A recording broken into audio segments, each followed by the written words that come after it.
कहानी मन नाही 10-20। हमारे सीनियर मेहता साहब के विवाह की रजत जयंती है और पार्टी में ऑफिस के अनेक साथी आमंत्रित हैं। विवाह अथवा विवाह संबंधी किसी भी अवसर में शामिल होना मुझे बिल्कुल अच्छा नहीं लगता, पर मन की इच्छा अनिच्छा एक और बात है और व्यवहारिकता निभाना दूसरी। फिर मेरा परम मित्र पारिक मुझे ऐसे कहाँ छोड़ने वाला था, जिसने मुझे जैसे बेवकूफ को दुनियादारी सिखाने की पूरी जिम्मेदारी ले रखी है। उपहार भी उसी ने दिलवा दिया और संग ले भी गया। दफ्तर के सहकर्मियों के अलावा मेहता दंपति के सगे संबंधी और अन्य मित्रगण थे। तरह तरह के पकवानों और पेय पदार्थों से मेजें सजी हुई थी। कुछ लोग मिलने मिलाने के इरादे से जाते हैं ऐसे मौके पर, तो कुछ बढ़िया भोजन के निमित्त मेरी इन दोनों में ही रुचि नहीं थी। मेरा बस चलता तो उपहार पकड़ाकर चुपचाप खिसक लेता। कहीं भी नहीं लगता आजकल मेरा मन। शरीर घर दफ्तर के सारे कर्तव्य निभाता चलता है, पर मन तो जैसे काष्ठ हो गया है। एक अजब उचाट सी वीरानगी समा गई है मन के भीतर। मैं एक किनारे खड़ा झुंझलाया सा पारिक दंपति के लौट चलने की प्रतीक्षा कर रहा था कि मुझे वसुधा दिखाई दी। एक बार तो मुझे लगा कि यह मेरा कोरा वहम है। मुझे तो हर जगह और हर समय वसुधा ही दिखाई देती है, पर फिर भी अपना संयंस दूर करने के लिए मैं उधर ही चल पड़ा। वह अपनी किसी परिचिता के बात करने में मशगूल थी। आज वह संपूर्ण युवती लग रही थी। किशोरावस्था में वह मेरी अभिन्न मित्र थी, लेकिन आज कहीं बहुत पीछे छूट चुकी है। अवसर के अनुकूल उसने हल्के काम वाली साड़ी पहनी हुई थी। थोड़ा सा श्रृंगार भी था। कितनी बदल सी गई थी वह, पर अभी भी कुछ था जो उसे अतीत से जोड़ता था।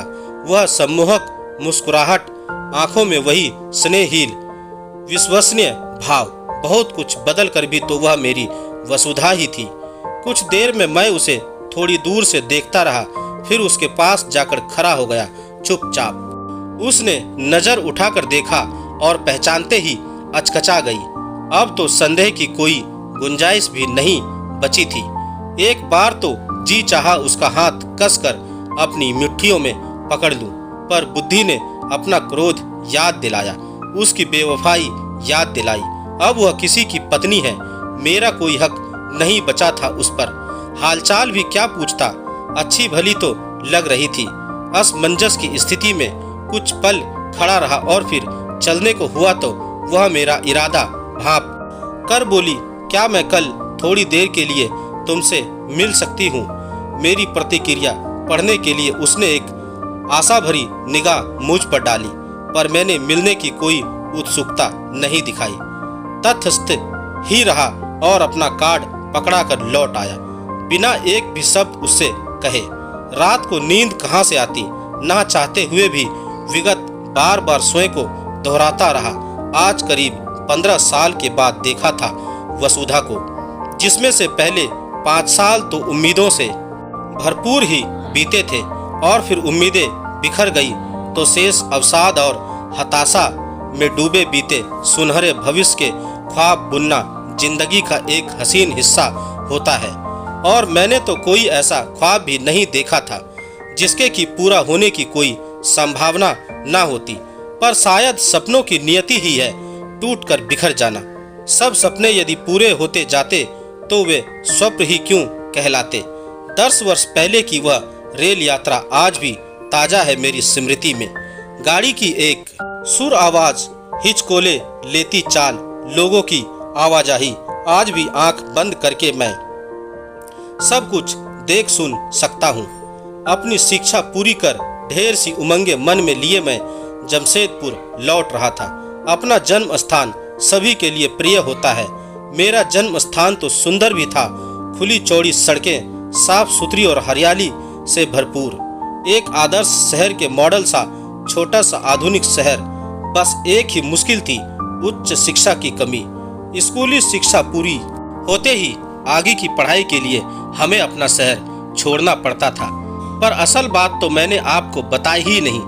क्यों मैं इस कदर बेकरार हो रहा था जल्द से जल्द जमशेदपुर पहुंचने के लिए। वहीं तो वसुधा रहती थी, जिसके कारण मेरा मन गाड़ी पहुंचने से पहले ही वहां के अनेक चक्कर लगा आया था। निर्भर तो मेरा शरीर था गाड़ी के गंतव्य तक पहुंचने के लिए। उन्मुक्त मन को ना दूरी बांध सकती है ना देरी। हर बार एक नई कल्पना के साथ उड़ान भरता हुआ जिस तरह मैं उतावला हो रहा हूँ वसुधा से मिलने के लिए, उसी तरह वह भी तो मेरा इंतजार करती होगी और मुझे यूं अचानक सामने पा उसके आंसू ही निकल आएंगे। मारे खुशी के कभी देखता कि वह घर पर नहीं है और मैं उसके ही घर बैठा उसके लौटने का इंतजार कर रहा हूँ। कुर्सी पर बैठा मैं उसकी माँ से गप्पे लड़ा रहा हूँ। बीते 5 वर्ष का हालचाल बांट रहा हूँ। कभी कल्पना करता कि उसे सामने पा सोए को रोक नहीं पाया हूँ और उसके दोनों कंधों को पकड़ देर तक उसे निहारता खड़ा रह गया हूँ। अंतिम बात सोच मैं खुद ही सकपका गया। अनजाने में भले ही कभी मेरा हाथ उसे छू गया हो, अन्यथा जानबूझकर उसे छूने का कभी प्रयास भी नहीं किया। सह शिक्षा होने के बावजूद स्कूल का कड़ा अनुशासन और हमारे घरों के संस्कार माहौल भी आज की तरह खुला नहीं था। तब मुंबई में रहकर मैं कुछ बोल्ड हो गया था या फिर आत्मविश्वासीय, या शायद दोनों ही बातें सही थी। वसुधा से मैं एक क्लास आगे था, पर हम 4 छात्रों का एक ग्रुप था जो एक ही दिशा में घर होने के कारण संग ही आते जाते थे। वसुधा से मेरी दोस्ती दिन प्रतिदिन बढ़ती गई। मेरे पिता के असमय निधन के बाद परिवार में मैं और माँ ही रह गए थे, पर अब वसुधा भी उसका हिस्सा बनती जा रही थी। जाहिर तौर पर कुछ नहीं कहा गया था, पर अनकहा बहुत कुछ था। भविष्य की अनेक योजनाएं बनाए करते थे हम, और इन सब में माँ की मौन स्वीकृति भी शामिल थी। वसुधा के माता पिता भी अनभिज्ञ नहीं थी हमारे रिश्ते से, और मुझे उनका भरपूर स्नेह प्राप्त था। बस मेरे अपने पैरों पर खड़े होने का इंतजार था सबको। मुझे मुंबई इंजीनियरिंग कॉलेज में दाखिला मिल गया था। माँ अकेली जमशेदपुर रहकर क्या करती, अतः वह भी मेरे संग आ गई और हम मुंबई में कमरा लेकर रहने लगे। वसुधा के पिता कार मैकेनिक थे। अपने वर्कशॉप से उन्हें इतनी आमदनी हो जाती थी कि 3 जन का उनका परिवार सम्मान पूर्वक जिंदगी बसर कर सके। मुंबई में रहते हुए प्रथम 2-2.5 वर्ष तो वसुधा से नियमित पत्र व्यवहार चलता रहा, लेकिन धीरे धीरे उसके पत्रों का सिलसिला धीमा पड़ने लगा। आते भी तो जल्दबाजी में लिखी चंद पंक्तियां ही होती, जिनमें 1-2 बार उसके पिता के अस्वस्थ रहने का जिक्र भी था, पर मेरे पूछने पर उसने उत्तर में सब ठीक है ही लिखा था। मेरी शिक्षा पूरी हुई और जल्दी ही नौकरी मिलने की संभावना थी। यह सोचकर कि वसुधा अपने माता पिता से बहुत दूर नहीं जाना चाहेगी, मैंने भारत के उत्तरीय प्रांतों की नौकरियों के ही आवेदन पत्र भरे। अब समय आ गया था कि वसुधा को पाने का अपना सपना पूरा कर सकूं। जब मैं उसके घर पहुंचा तो सांझ घिर आई थी। मकान तो वही था, पर द्वार किसी अपरिचित ने खोला और बताया कि वह पिछले 1 साल से वहां रह रहे हैं। पुराने मालिकों का नया पता नहीं था उसके पास। अधिकांश मित्र भी तितर बितर चुके थे, पर उनके परिवार वहीं थे। उन्हीं में से एक से पता चला कि वसुधा एवं उसके माता पिता जमशेदपुर छोड़ गए हैं, और सुना है वसुधा का विवाह भी हो गया है। मुझे लगा मानो पूरा शहर ही मेरी खिल्ली उड़ा रहा है।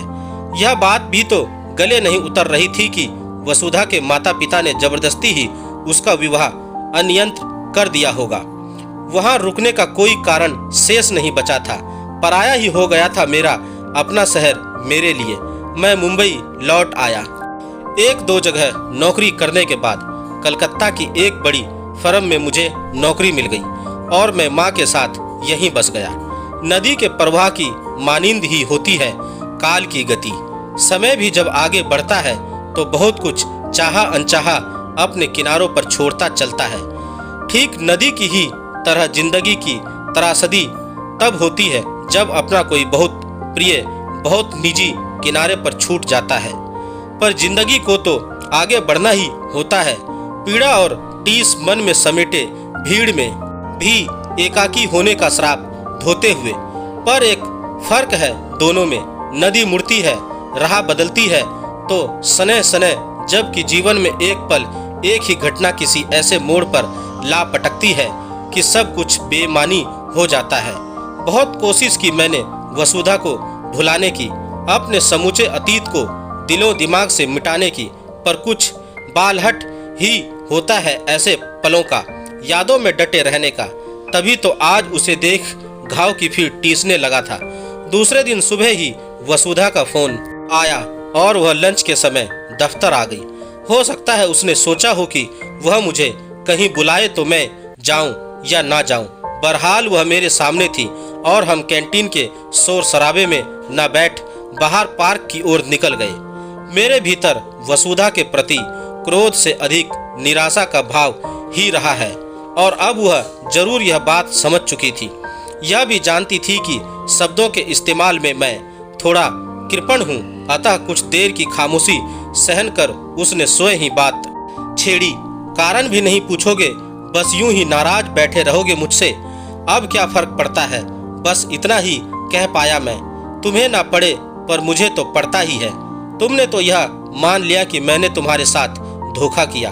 कुछ पूछते तभी जान पाते कि मुझे स्वयं से कितना संघर्ष करना पड़ा था। निर्णय लेते समय वसुधा बीते वर्षों का ब्यौरा देने लगी। वह बताती रही, मैं सुनता रहा। तुम्हें मैंने एक बार लिखा था कि पापा की तबीयत ठीक नहीं चल रही है। शुरू में तो मामूली बीमारी समझ इलाज करवाया पर कोई फर्क नहीं पड़ा। जब टेस्ट कराए गए तो डॉक्टरों ने बीमारी का नाम SLE बताया तो पापा की किडनी पर असर कर रही थी। यूं भी देर से पकड़ में आती है यह बीमारी, फिर अधिकांश तौर पर स्त्रियों को ही होने के कारण डॉक्टरों का ध्यान पहले इस ओर गया ही नहीं। जब पक्का हो गया कि SLE बीमारी ही है तो डॉक्टर ने फौरन कलकत्ता ले जाने को कहा। तुम्हें यह सब नहीं लिखा ताकि तुम्हारी पढ़ाई में कोई रुकावट ना आए और तुम एकचित होकर अपनी पढ़ाई कर सको। जमशेदपुर में ही एक बार जब मैं पापा को लेकर अस्पताल गई थी तो वहां मनीष से मुलाकात हुई। याद होगा तुम्हें, मनीष तुमसे 2 क्लास सीनियर था। एक ही स्कूल में पढ़े होने के कारण कुछ जान पहचान तो थी हमारे बीच। मुझे परेशान देख हुआ कारण पूछने लगा। उसने हमारी बहुत सहायता की। पापा को अस्पताल लाने ले जाने, दवा का इंतजाम इत्यादि सारी जिम्मेदारी उसने ले ली। वर्कशॉप का काम भी देखने लगा ताकि रुपए पैसे के कारण इलाज ना रुके। और जब पापा को कलकत्ता ले आए तो सप्ताह के कलकत्ता का चक्कर भी लगा जाता। अपनी तरफ से माँ और मैं भी पूरी प्रयत्न कर रहे थे। मनीष भागदौड़ के सारे काम निपटा जाता और सलाह मशवरा भी हो जाता। जब लगा कि पापा को अभी लंबे समय तक डॉक्टरों की निगरानी में कलकत्ता ही रहना पड़ेगा और उसके बाद भी वह वर्कशॉप का काम नहीं संभाल पाएंगे तो उनके कहने पर मनीष ने वर्कशॉप का काम समेट पूंजी ऐसे व्यापार में लगा दी कि नियमित आमदनी होती रहे। बिजली के उपकरणों का खानदानी कारोबार था मनीष और उसके 2 भाइयों का। उसी की एक ब्रांच उसने यहाँ कलकत्ता में ही खोल ली और यूं उसकी भागदौड़ भी कुछ कम हो गई। उन तनाव भरे दिनों में मनीष का संबल तो रहा ही, मानसिक सहारा भी बहुत मिला। पापा तो अपनी हर जरूरत के लिए उस पर निर्भर रहने लगे थे। माँ भी अपनी हर उलझन उससे बांटकर सलाह मशविरा करती। हर रोज आने जाने से वह घर के सदस्य सा ही बन गया था। और ऐसे ही एक दिन उसने पापा से मुझसे विवाह करने की इच्छा जाहिर की। नहीं, मुझ पर दबाव किसी ने नहीं डाला था। मनीष ना जानता हो तुम्हारे बारे में, मम्मी पापा तो जानते ही थे, अतः उन्होंने निर्णय पूरी तरह से मुझ पर ही छोड़ दिया। मनीष ने सहायता किसी पूर्व योजना के तहत की थी। यह सोचना भी निराधार है। दूसरों की सहायता करना उसका स्वभाव ही है। किसी को भी संकट में देख वह पूरी सहायता करता है। आज भी दरअसल वह इन दिनों भी अपने छोटे भाई के साथ उसके किसी निजी काम से गया हुआ है। ऐसे ही जब उसने हमें परेशानी में देखा, सहायता का हाथ बढ़ाया था तो बीच समझदार में नहीं छोड़ पाया था। यदि उसने दबाव डाला होता, अपने उपकारों का सिला मांगा होता तो मेरे लिए मना करना आसान होता, पर उसने तो मात्र अपनी चाहत जताई थी, इच्छा जाहिर की थी। बस वह एक प्रार्थी की तरह खड़ा था, जबकि मैं ही उसके उपकारों तले दबी थी। हमारे ही कारण वह अपना परिवार छोड़ यहाँ अकेला रह रहा था। मैं उसकी इच्छाओं के आगे विवश हो गई थी। सरू हाँ करने के अलावा किसी तरह उसके उपकारों का सिला नहीं चुका सकती थी मैं। वसुधा अपनी बुरी बात करके जा चुकी है। मैं उसे स्वयं ऑटो में बिठाकर विदा कर आया हूँ और लौटकर पार्क की उसी बेंच पर बैठा हूँ। ना तो दफ्तर लौटने का मन है और ना ही घर जाने का।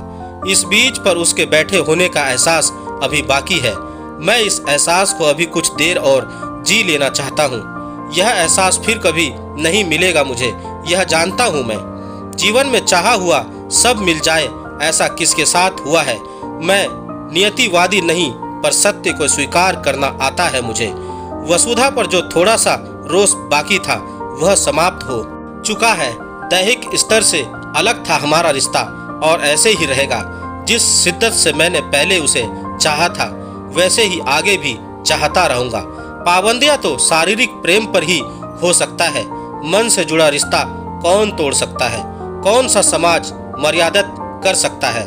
पर भविष्य में कभी उसमें मिलूंगा नहीं, यह भी निश्चित है। इसलिए ना तो मैंने उसके घर का पता पूछा और ना ही फोन नंबर लिया। सरू मेरा असली नाम नहीं है, वसुधा ही सरू कहकर छेड़ा करती थी मुझे मेरे लंबे कद के कारण, और फिर यही प्यार का संबोधन बन गया था मेरे लिए। आज उसके मुख से मेरे असली नाम की बजाय फिर शुरू ही निकला था। उसके मन की अटल गहराइयों में आज भी मेरा वास है। कहीं यही संतोष बहुत है मेरे लिए। रही बात मेरी, तो क्या सिर्फ स्त्री ही एक निष्ठ हो सकती है। गोपियों ने एक बात कही थी उद्धव से, उद्धव मन नहीं 10-20 एकहू तो 100, गयो श्याम संग यही चित्रंग सत्य है। कम से कम मेरे लिए तो अवश्य ही किसी और को पत्नी बनाकर मैं उसके साथ न्याय नहीं कर पाऊंगा। एक याद है जो स्थायी रूप से मेरे संग है और उसी के साथ जीवन गुजारने की ठानी है मैंने। दोस्तों, आपको मेरी यह कहानी कैसी लगी आप मुझे मेरे कमेंट्स बॉक्स में जाकर मुझे बता सकते हैं। और अगर आप मेरे चैनल पर नए हैं तो मेरे चैनल को सब्सक्राइब जरूर करें और बेल आइकन का बटन भी दबा दें। धन्यवाद दोस्तों।